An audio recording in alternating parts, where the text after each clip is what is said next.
Hello বন্ধুরা, তোমরা সবাই কেমন আছো? আশা করি তোমরা সবাই ভালো আছো। চলে এলাম একটা ভিডিও নয় দুটো ভিডিও নিয়ে। আজকে চলে এলাম একটা ভিডিও নয় দুটো ভিডিও নিয়ে।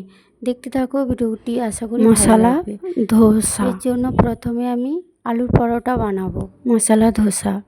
তার জন্য আলুটা সিদ্ধ করে নিয়ে বানিয়ে নিলাম। খোসা ছাড়িয়ে নিয়ে সিদ্ধ করে নিয়ে এরপর আলু মাখাগুলোকে নিয়ে একটু ভালো করে আলু সিদ্ধগুলোকে মাখানো হয়ে গেলে এরপর একটি মশলা জিরা ভেজে নেব। তার জন্য দেখো গোটা লঙ্কা একটি কড়াইয়ের মধ্যে ভেজে নিলাম। গোটা জিরে মৌরি আলু মাখাটা ভেজে নিলাম। এরপর মশলাটা গোটা লঙ্কা দিয়ে শুকনো গোটা লঙ্কা দিয়ে ভেজে নিয়ে একসঙ্গে গুঁড়ো করে নিলাম, মেখে নিলাম।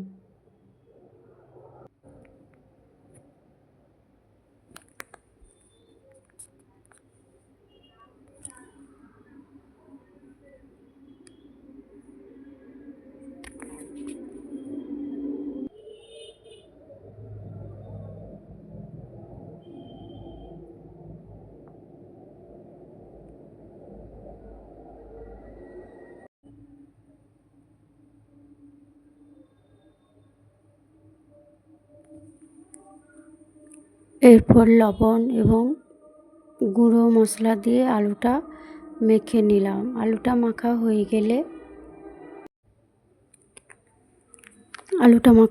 গেলে একটি পাত্রের মধ্যে 1 কেজি মতো ময়দা নিয়েছি।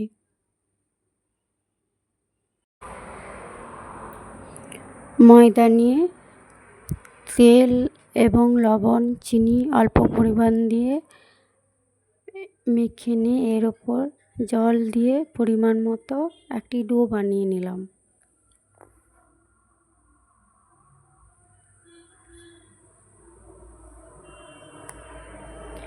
এরপর ছোট ছোট লিচি কেটে নিলাম।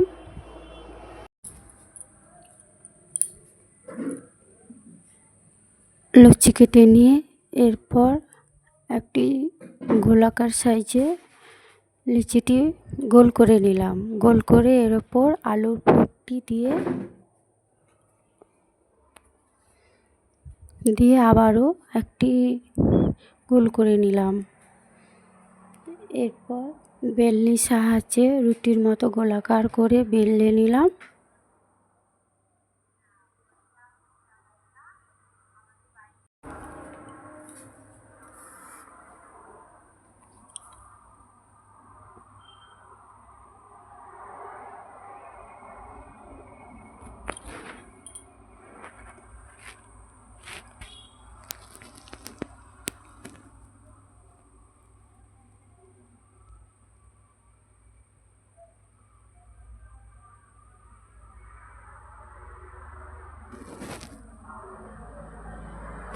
এরপর সবগুলো লিচিকে এরমভাবে আলুর পুর করে গোলাকার করে বেলে নিলাম।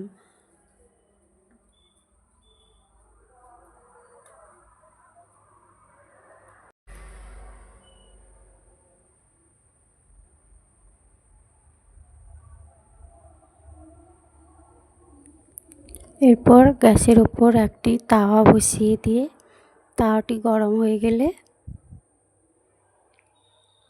একে একে উল্টে পাল্টে পরোটাগুলো ভেজে নিলেই হয়ে যাবে আলুর পরোটা। এবং ভাজা হয়ে গেলে একটু টমেটো সস দিয়ে পরিবেশন করলেই হয়ে যাবে আলুর পরোটা। আলুর পরোটা আমার বানানো হয়ে গেল। এরপর দেখো ধোসা বানিয়েছি। এর জন্য আমি 200 গ্রাম চাল নিয়েছি এবং ছোলা মটর মুসুর ডাল খেসারি ডাল এবং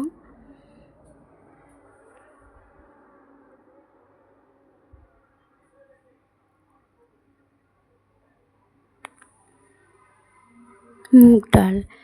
এরপর ডালগুলোকে আমি জলের মধ্যে ভিজিয়ে রেখেছি, প্রায় 3 ঘন্টা মতো ভিজিয়ে রেখেছিলাম।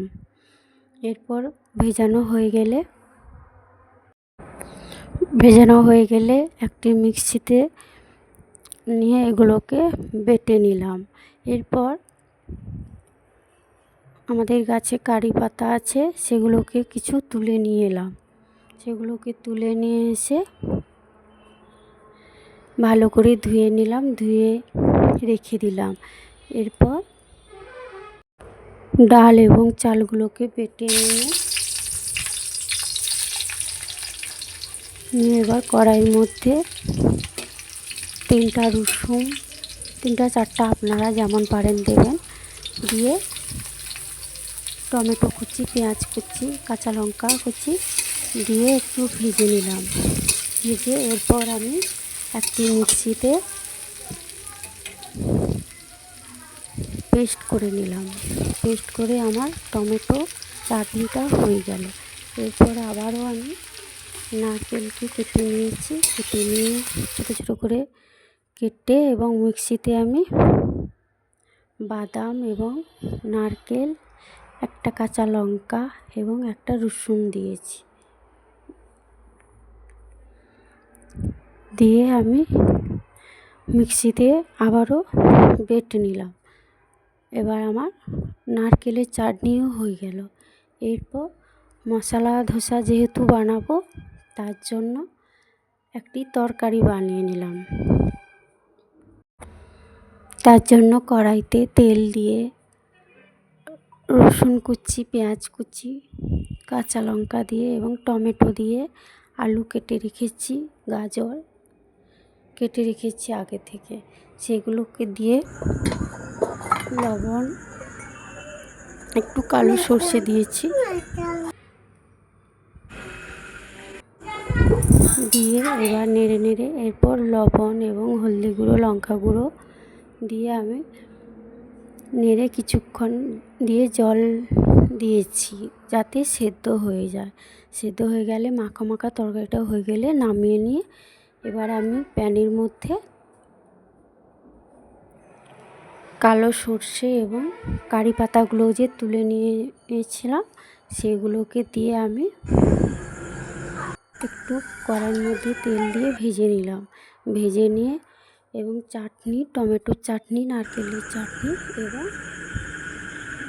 ডাল আর চাল যে পেস্ট করে রেখেছিলাম তার মধ্যে দিয়ে দিলাম। এবার সেগুলো দিয়ে ভালো করে মেখে নিলে এরপর আমি আবারও কড়াইয়ের মধ্যে তাওয়া বসিয়ে দিয়ে গোলাকার শেপ করে